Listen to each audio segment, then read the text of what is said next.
Hi, Suzanne here from Multifamily Elevated. Just wanted to check in because it is quarterly recap time. And I know that sometimes it can just feel like another meeting, but really it can be a powerful moment, right? To reset, refocus, and really reignite your team.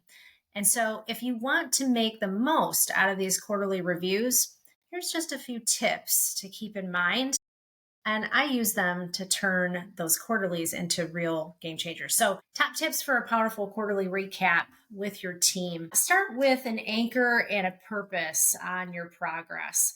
Sometimes we have to recap what we're doing in the first place. So, it's a good time to revisit vision and really talk about why are we all here. Revisiting the bigger picture can bring everybody together and highlight key wins as well as both the obvious ones and maybe some of those quiet victories that we don't necessarily talk about. And this really sets the tone for the entire meeting together and makes sure that everyone's in alignment and that they're motivated.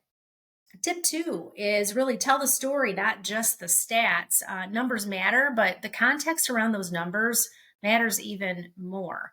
And so you want to make sure that you're framing the performance with narratives that connect the effort to the outcomes that everyone is seeing.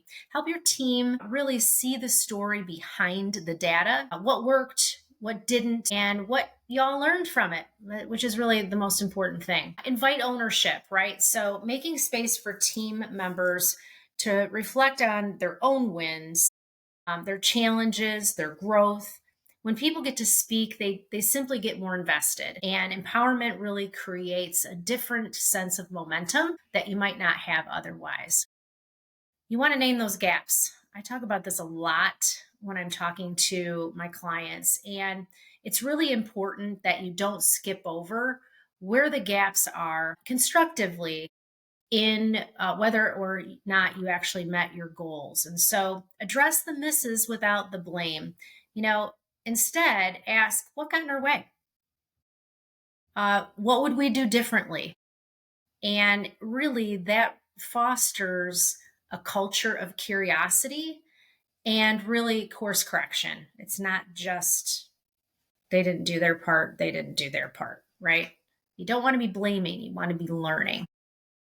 And then, of course, end with energy plus some action. You want to have everybody walking out of that meeting feeling that these recaps that they've had are really launch pads onto the next quarter. And so you want to close with very clear steps, very smart goals, and obviously a collective commitment to what those goals are and how you're going to reach them, and that you are committed to reaching them.